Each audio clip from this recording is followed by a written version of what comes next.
Seeing that the two sides were about to make contact, Han slightly twisted the blade in his hand, changing the angle by just a fraction.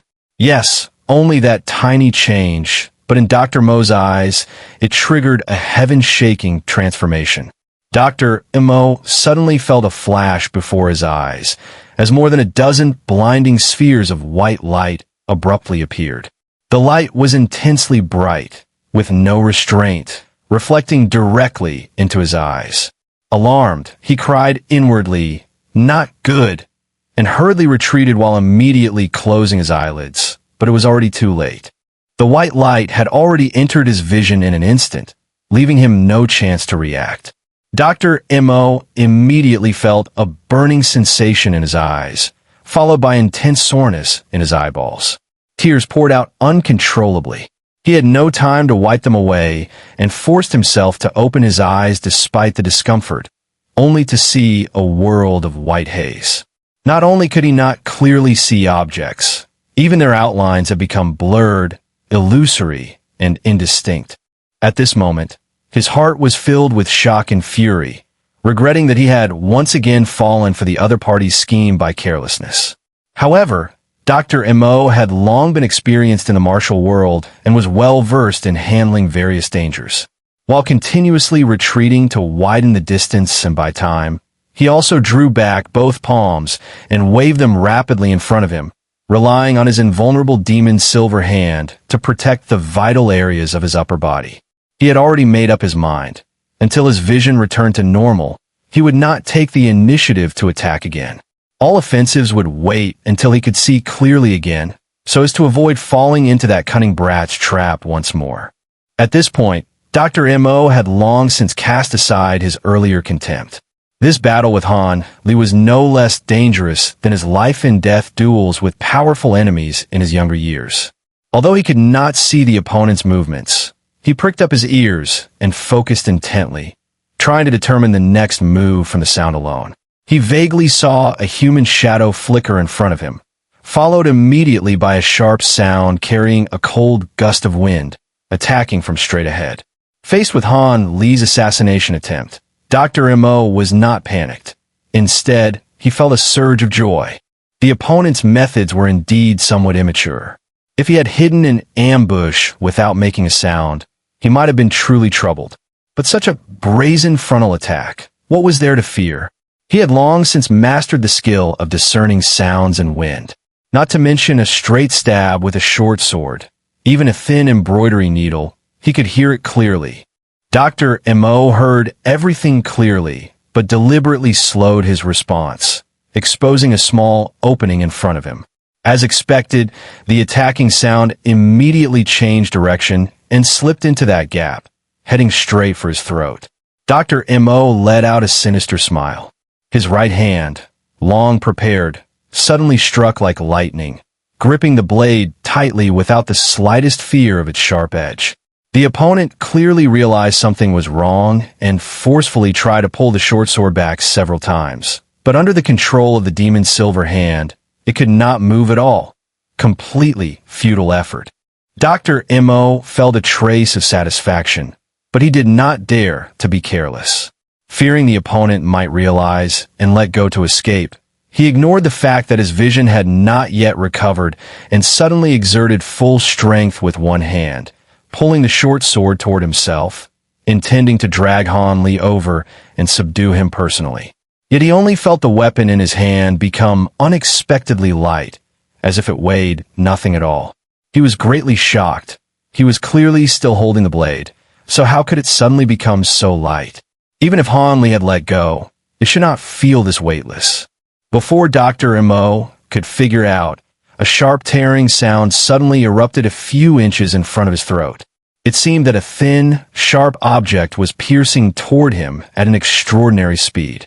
Before it even arrived, the cutting airflow already caused a faint stinging pain in his Adam's apple. He had no time to think further. Instinctively, his body reacted first. His head tilted sharply to the side, twisting his neck into an unimaginable angle in an attempt to evade the fatal strike. His years of deep training finally paid off.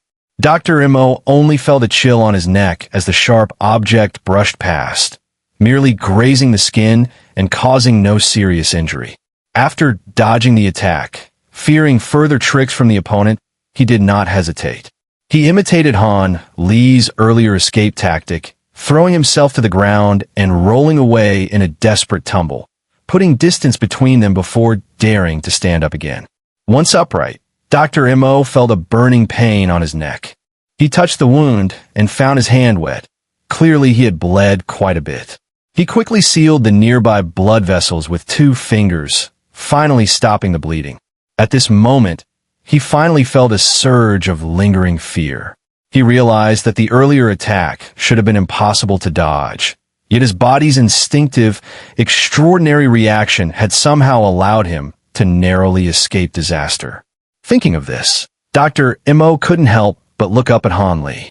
Only then did he realize that his vision had become clear again at some point, and his eyesight had unknowingly returned to normal.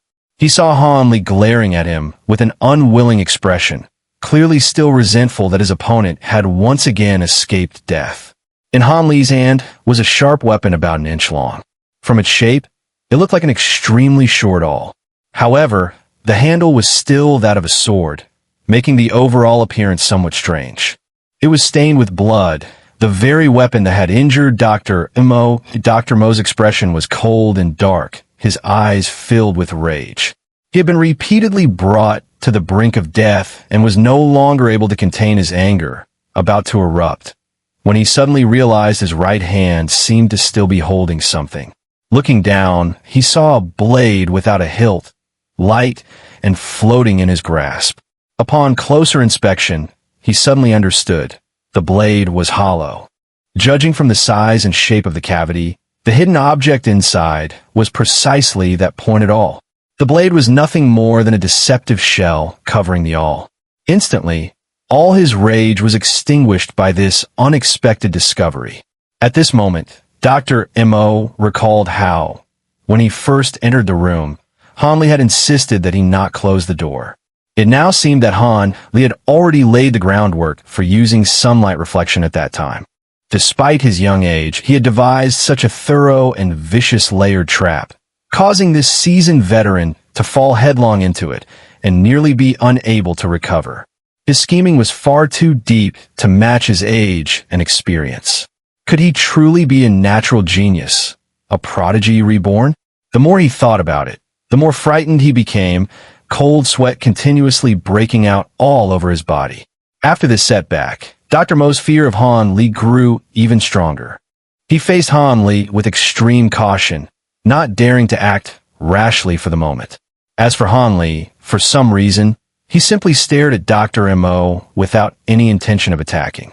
The two of them unexpectedly fell into a temporary stalemate, glaring at each other. After a moment, in the awkward silence, Han Li suddenly spoke a sentence that left Dr. Mo stunned on the spot. Dr. Mo, let's make peace. Or I could surrender. What do you think? After saying this, Han Li casually tossed his weapon to the ground, revealing a set of white teeth and smiling brightly at Dr. Mo, looking like an honest village boy. Surrender? At first, Dr. Mo thought he had misheard, but he quickly recovered. Looking at the iron all discarded by Han Li, he refused to believe it at all and asked viciously, "What kind of trick are you playing? Don't think I'll believe such nonsense. If you want to surrender, you could have done it from the beginning. Why wait until after fighting to the death to pull something like this?" Han Li smiled at him without saying a word, seemingly admitting the accusation, and the two once again fell into a stalemate. After a short while, Dr. Mo seemed to think of something extremely ridiculous. Suddenly, he bent over, clutching his abdomen, and burst into loud laughter. The laughter was smooth and unrestrained, even tears spilling from the corners of his eyes. Ha! Ha! Ha ha ha! This is really interesting. I actually forgot something so important.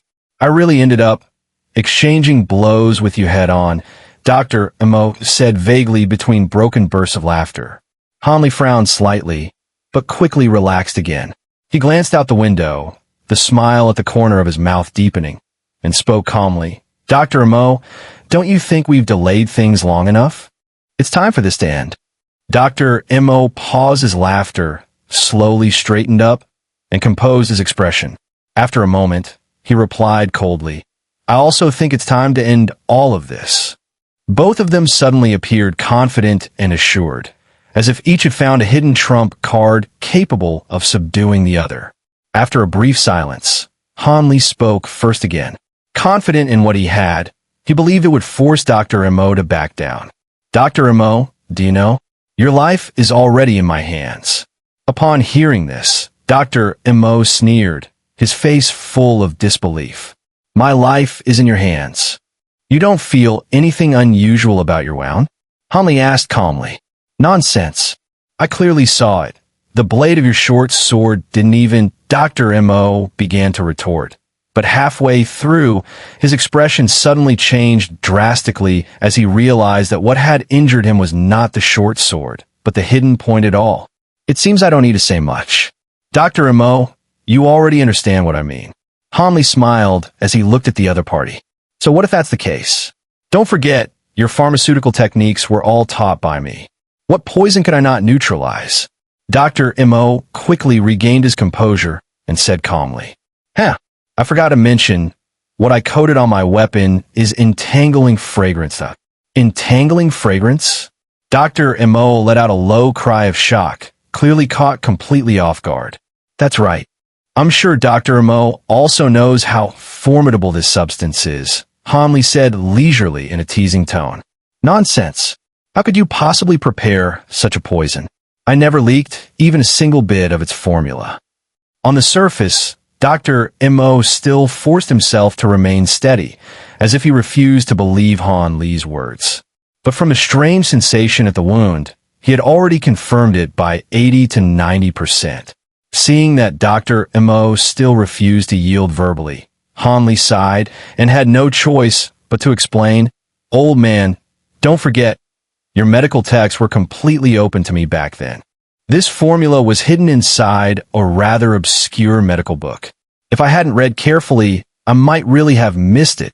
Dr. M.O. then recalled that when he had first obtained this prescription, the preparation required too many types of medicinal materials, and the process was extremely complicated. Afraid he might forget something later, he had meticulously copied the entire method and all required ingredients onto a piece of paper and casually tucked it inside a book. Later, because too many things had happened, he had completely forgotten about it. He never expected that it would now fall into Han Li's hands and bring him such trouble. "We should sit down and properly discuss a peaceful resolution instead," Han Li said confidently. With a cold snort, Dr. M.O. ignored Han Li and tried hard to recall the preparation method and effects of entangling fragrance. The name entangling fragrance sounded anything but terrifying. In fact, it even evoked romantic associations. Yet its potency was like the yearning of a lovesick woman, deeply penetrating and impossible to endure, seeping into the bones strand by strand. Once poisoned by entangling fragrance, its toxicity would travel through the blood vessels and gradually spread throughout the entire body. In a short time after being poisoned, ordinary people would still be relatively safe.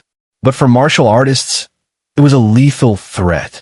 During the initial period, the victim must not circulate internal true qi recklessly. Otherwise, it would trigger the poison to erupt rapidly, causing blood to flow in reverse throughout the body and inflicting unbearable agony. As time passed and the poison penetrated deeper into the body, matters would become even worse. Although one could regain control over true qi, the victim would need to take an antidote every day to suppress the toxin. Otherwise, the bones would gradually mutate, causing the entire body to atrophy until it shrank into a lump of rotting flesh, collapsing helplessly on the ground. Even more terrifying was that, since the poison had penetrated into the bone marrow, it could not be completely removed.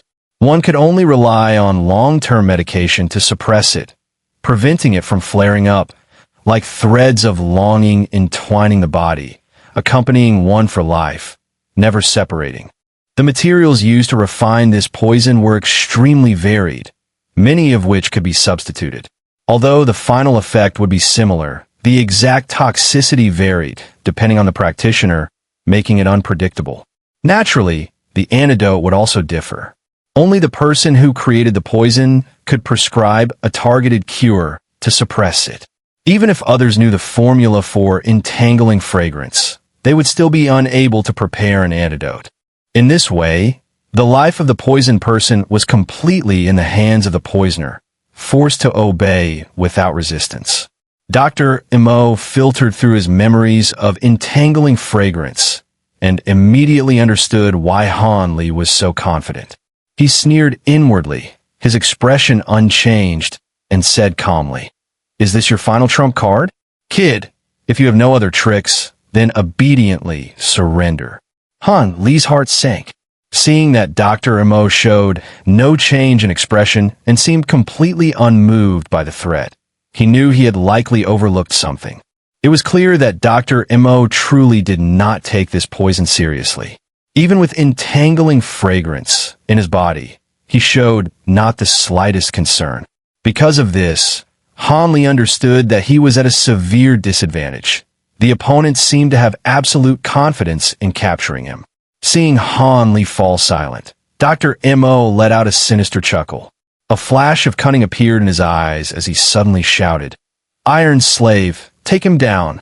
At those words, Han Li immediately recalled that after entering the room, he seemed to have completely forgotten a crucial person. Without time to think, he hooked the weapon at his feet with the tip of his foot, and the iron all flew into his hand. At that very moment, a massive black shadow burst out from a corner of the room with a violent gust of wind, charging straight toward him. Its speed was so fast that Han Li had no time to dodge at all. Reluctantly, he had no choice but to thrust the pointed drill in his hand straight toward the black shadow's lower abdomen, hoping it would at least slow the opponent down slightly and give him a chance to evade and catch his breath. Using such a short spike to stab at the abdomen was truly not advisable. But Han Li had no other option. The opponent was simply too tall, and the weapon in his hand was only about an inch long. This was the only reachable target. Han Li suddenly felt as if he had collided with some inhuman monster. His outstretched wrist seemed to be struck violently by a massive tree trunk, instantly dislocating it. His body was forced to stagger backward several steps from the impact, while the iron spike in his hand was flung away as if it had struck stone, disappearing without a trace. Han Li was filled with shock and rage. Just as he barely steadied himself from the collision, the front of his vision darkened as the massive shadow came at him again. A wave of searing pain erupted in both shoulders. Two enormous hands had locked tightly onto his shoulder blades, giving him a sensation that he was about to be crushed. Han Li struggled desperately a few times, but his body felt as though it were pinned under a mountain. He could not move at all. In desperation, he no longer cared about anything else and raised his knee viciously toward the opponent's most vulnerable area.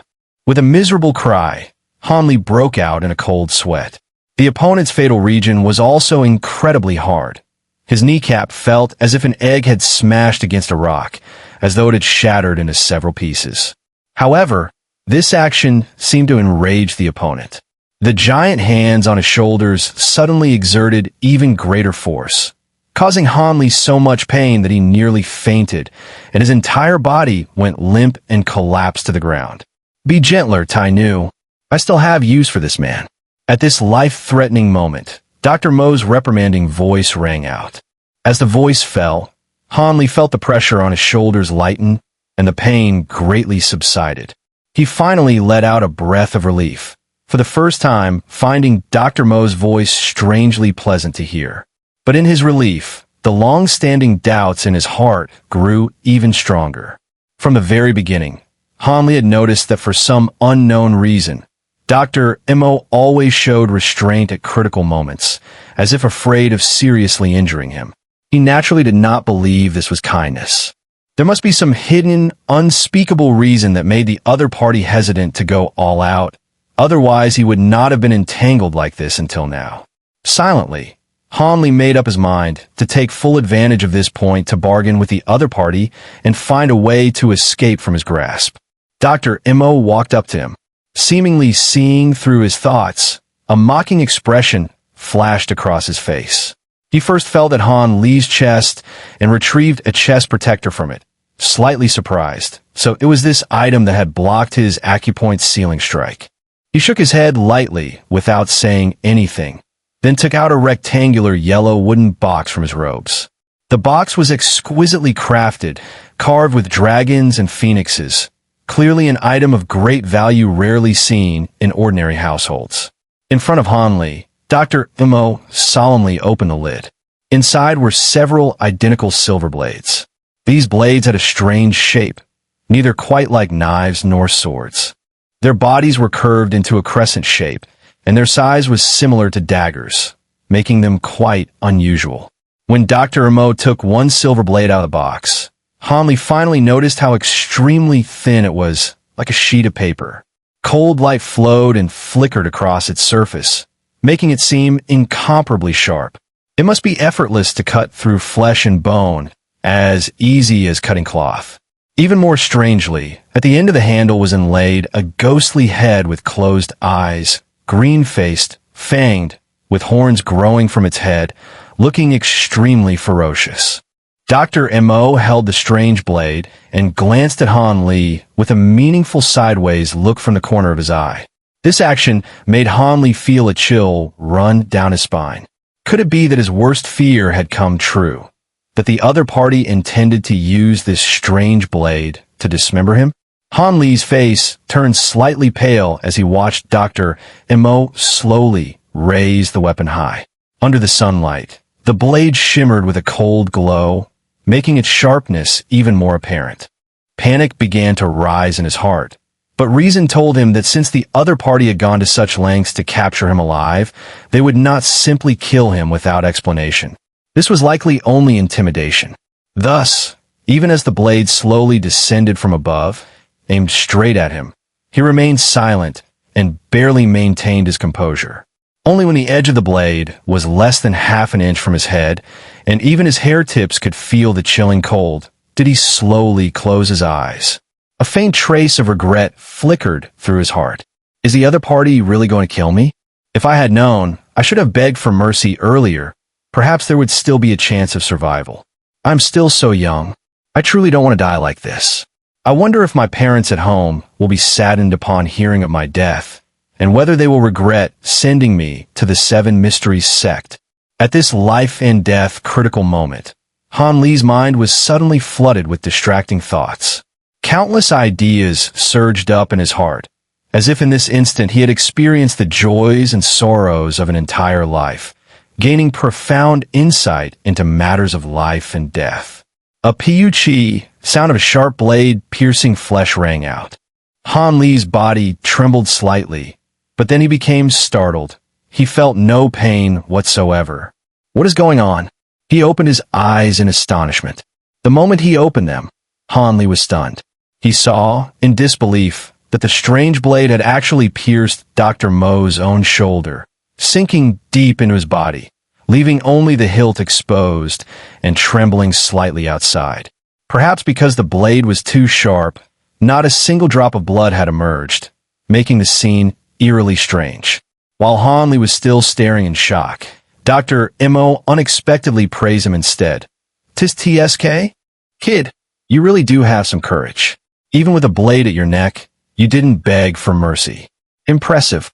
Back when I roamed the martial world, I saw plenty of so-called fearless heroes who boasted before others.